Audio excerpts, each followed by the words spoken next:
So last time we looked at the definition of what a cardinal number was. And we said that associated with every set, X would be its cardinality. So the cardinality is that ordinal, smallest ordinal with which the set is bijective. The cardinal number is an ordinal which is a cardinality of a set. In particular, for an ordinal, it is its own cardinality if it's a cardinal. So in symbols, we had that X, sorry, I haven't turned the camera on. The cardinality of X, set X is the least ordinal, alpha, so that there's a bijection between X and alpha.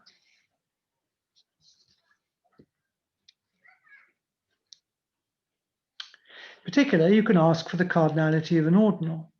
So again, this is going to be the least alpha bar, such that alpha is bijective with alpha bar. So of course, the identity map shows it's bijective with itself. So this alpha bar is less than or equal to alpha. Obviously, alpha bar is less than or equal to alpha.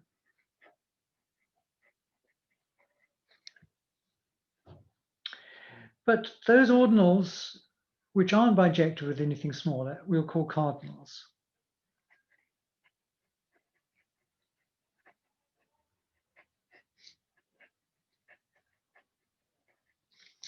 It is its own cardinality.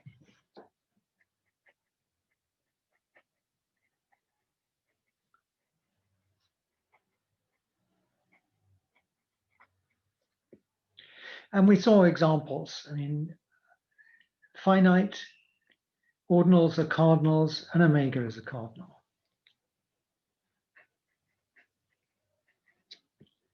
On the other hand, something like the cardinality of omega plus omega is just omega itself. So omega is a cardinal, omega plus omega is not.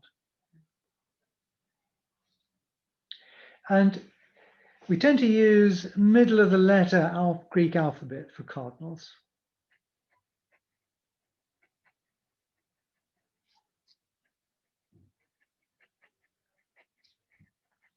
So middle of the Greek alphabet. So this is things like kappa, lambda, mu for cardinals, for ordinals which are cardinals.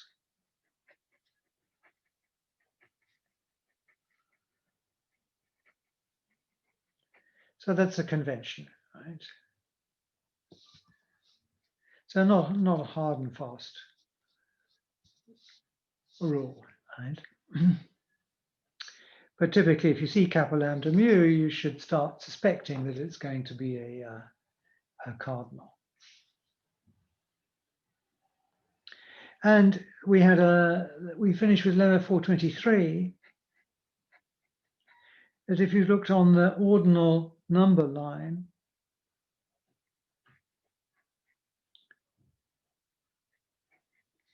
so gamma is an ordinal between alpha and its cardinality,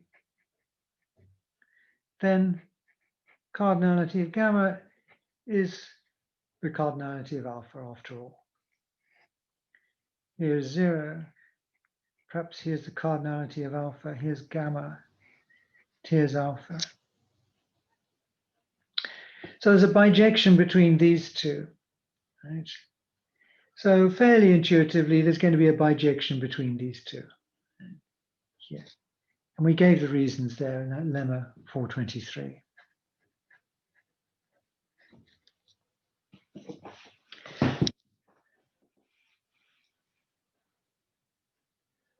So that's a review of what we did then. So next, what we're going to do is define an arithmetic for cardinal numbers. So this will actually be, in a sense, simpler than defining arithmetic for ordinals, but they're so different that you can hardly really compare them.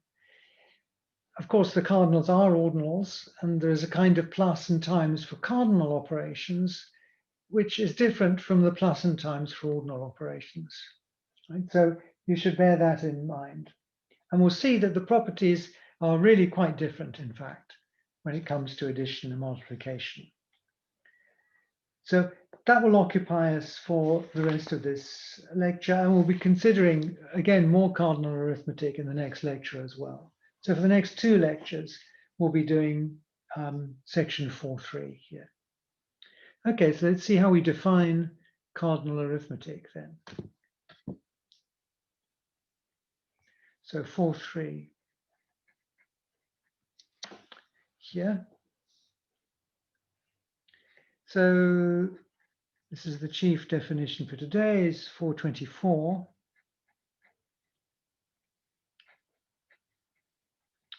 So I've got kappa and lambda cardinals. So what we're going to do is we'll define kappa plus lambda, and I'll put circles around the operation so that we can see it's different from ordinal plus over here.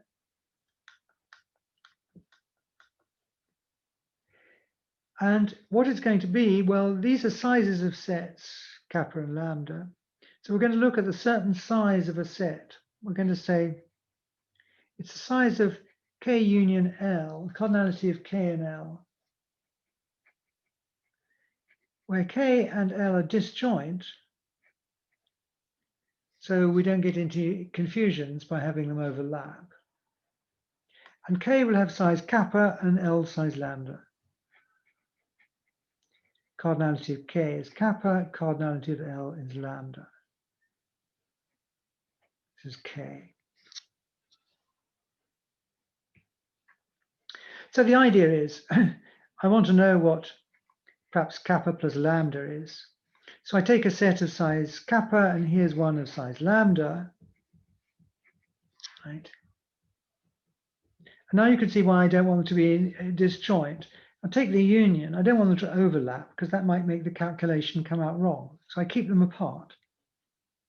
So I have disjoint K and L, and I just look at the size of this union here. And this will be what, well, kappa plus lambda is over there. Yeah.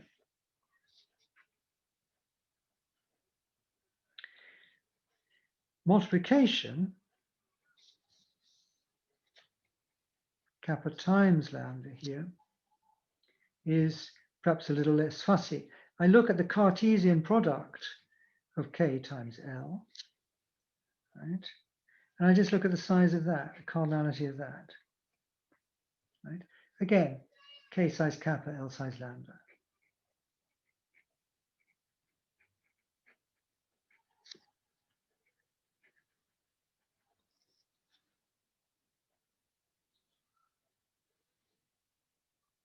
So again, I mean, I can think of a Cartesian product, of course, we've drawn pictures like this, right?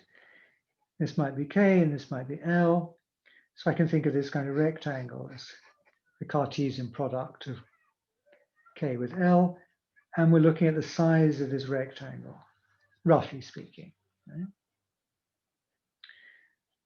Now notice it doesn't really matter which K and L I pick. I just need sets of size kappa and lambda. I could pick another pair of sets, K prime and L prime, perhaps of the same size.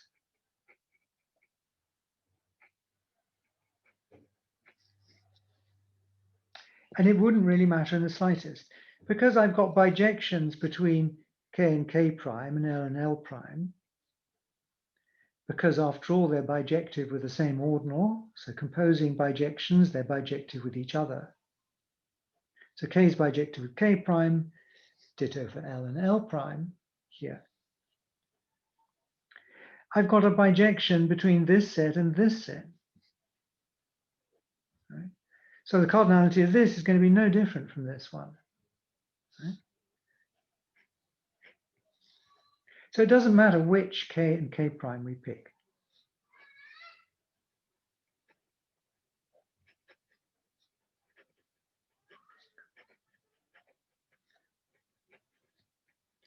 Doesn't matter which K prime we pick, as long as they have the right cardinality.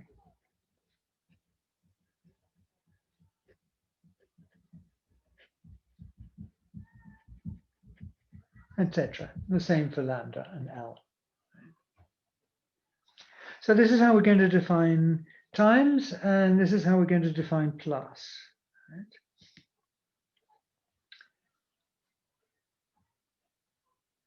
So some things to note. Of course, now, unlike ordinal arithmetic, it's clearly commutative. The size of K union L is the size of L union K. Right? And likewise, these Cartesian products are going to have the same cardinality. So cardinal plus and times are commutative. And if you think about it just a little bit, you'll see it's associative as well. But I won't go and give those details here. So there's a comment there in the notes. That was note 2. Note 1 I already spoke about. That doesn't matter which pair of K and K prime we pick, right? And let's see here. What does note 3 say? What about kappa plus kappa? Well, this is the cardinality of two disjoint sets, one of size kappa and the other one also size kappa, union together. So I could look at, here are two disjoint sets of size kappa. Okay, here's one and here's the other. Right. And I've done this disjointifying trick. So everything here is an ordered pair, ends in a 0, and these are all different from these. So clearly the cardinality of this is this, and that's the cardinality of the other one as well. So kappa plus kappa, we take any two sets of the relevant size, which are disjoint, we union them together, and we look at the cardinality. But actually, I've just cunningly chosen it like this, because actually, what have we got here? The union of these two, a set of all ordered pairs, first thing from kappa, second thing from 2. So actually, this is just, okay, this is just kappa times 2, the Cartesian product of kappa times 2, and its cardinality here.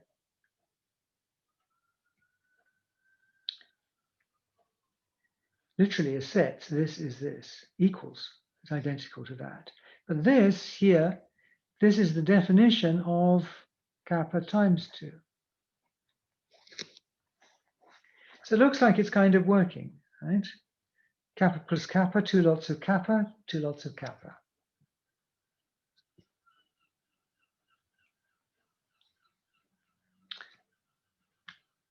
And the last note there on that page is,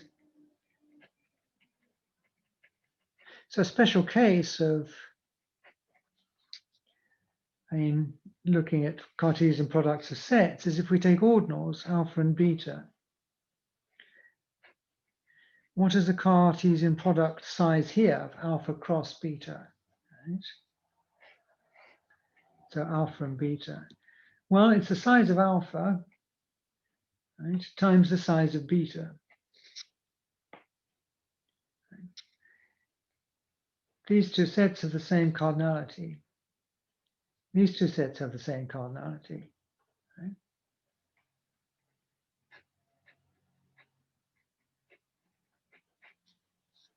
As well. And again, it's just chasing through the definitions here. But now, by definition of times, right here, this is just, here are two sets, size of the Cartesian product, right? They are their own cardinalities, right here. So that is that here.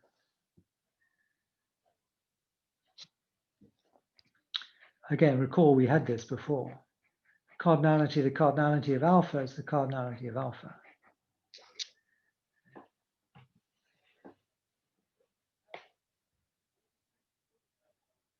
So I could just say for ordinals alpha beta, cardinality of this Cartesian product is the cardinal multiplication of their two separate cardinalities there. Okay, so that perhaps requires a little bit of getting used to, or at least so you've internalized the definitions. Now we could show that for finites, everything is fine.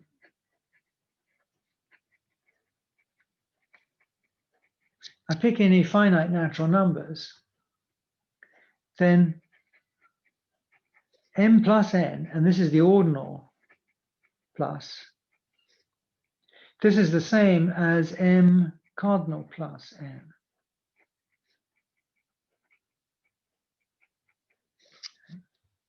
So the ordinal and cardinal operations agree here. And of course, both of these things are, again, natural numbers.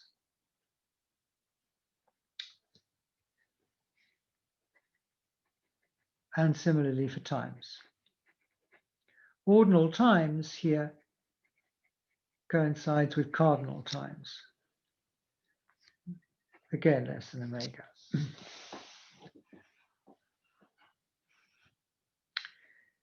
So we've got agreement there on our trusted finite natural numbers. So one would do a proof of this by for example, one could do a proof by induction on n, right? Or you can do it directly, right? Looking at a well order of length m and one of length n, and bijecting that with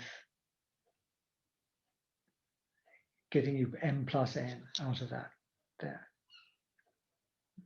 So you can do it directly, or you can do an induction on n, right, to show that if you needed to.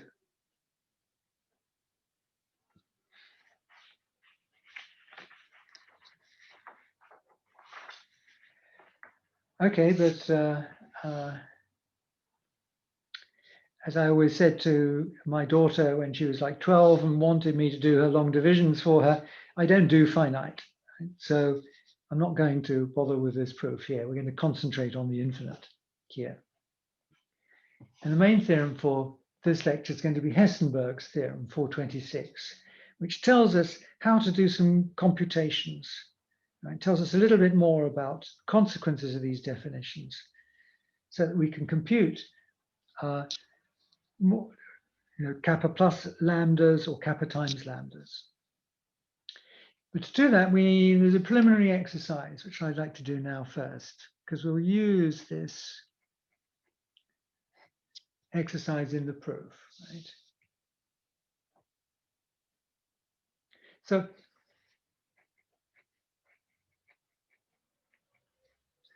what we're going to have is, I suppose I've got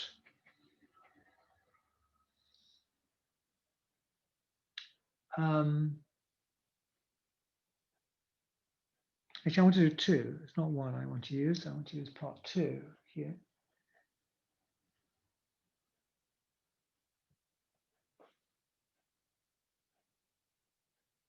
Let me just, yeah. Okay, oh well, I still have to suppose that this is a well order. So I've got a well ordering. I'll grow it up the page here.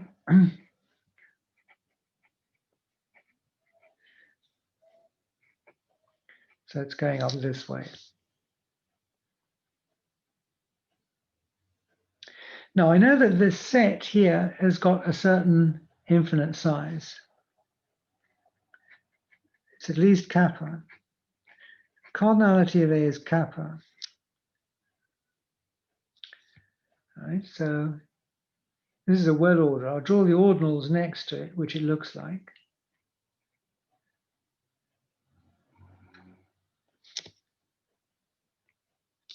So I know A is not smaller than kappa. Now the property of the well order is that every initial segment of the well order is smaller than kappa.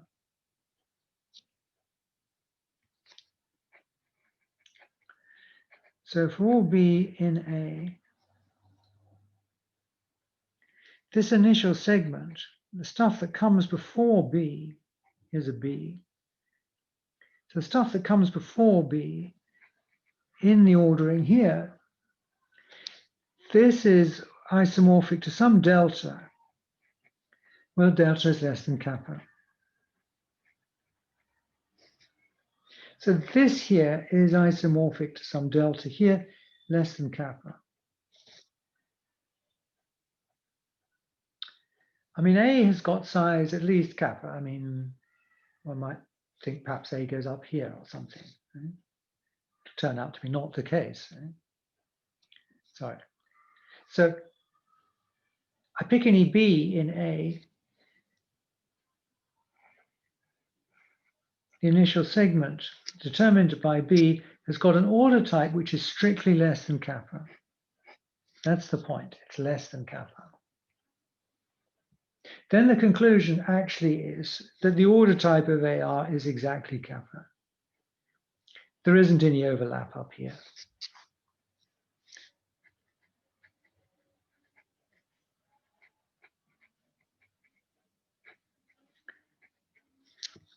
Right. So AR is isomorphic to kappa.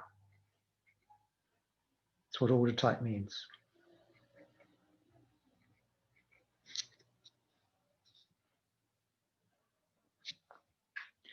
And it's kind of just an observation on the shape of the ordering, given all the conditions that we've laid down.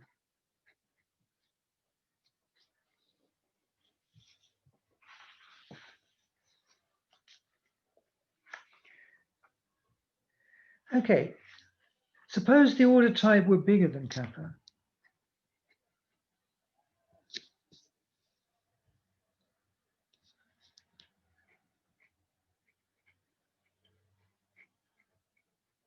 Suppose the picture did look like this, where there's more up here. Then there'd be some object, there'd be some D, say, in here, which would be the kappath element in this well order. Or to put it another way, the initial segment determined by D would have to be kappa and not something smaller.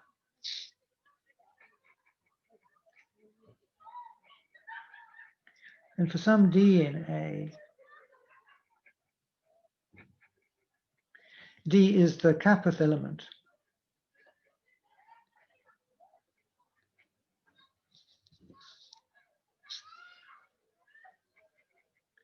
In the well ordering of R. After all, R is well ordering A so that it looks like this. So if this order type grows beyond kappa, there are going to be elements in A which represent kappa, kappa plus 1, kappa plus 2, and so on, right? Up to the order type.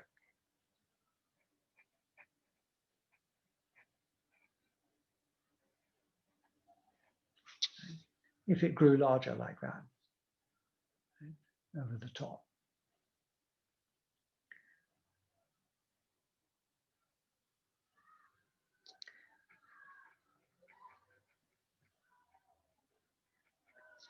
In other words, we'd be saying that A delta, sorry, R, here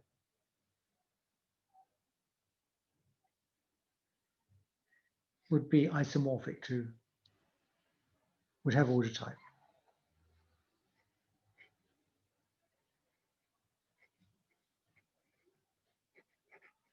I.e. A delta R would be isomorphic to kappa epsilon.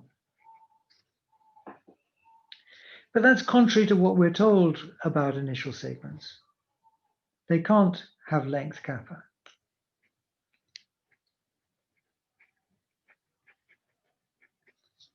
Okay, but this contradicts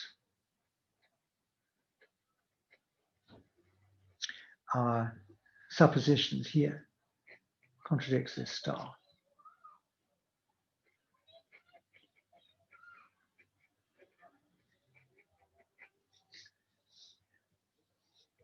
So the order type is less.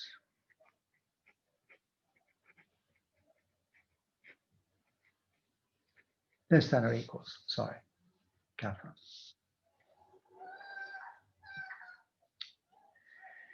And now we just observe that we also suppose the size of A was at least kappa.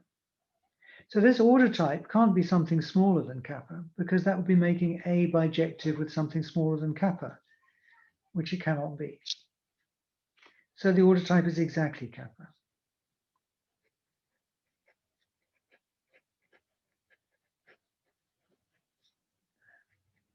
Applies to some gamma less than kappa with a bijective with gamma.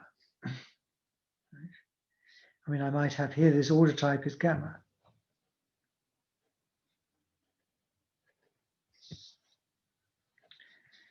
And this is a contradiction. So the order type is exactly kappa.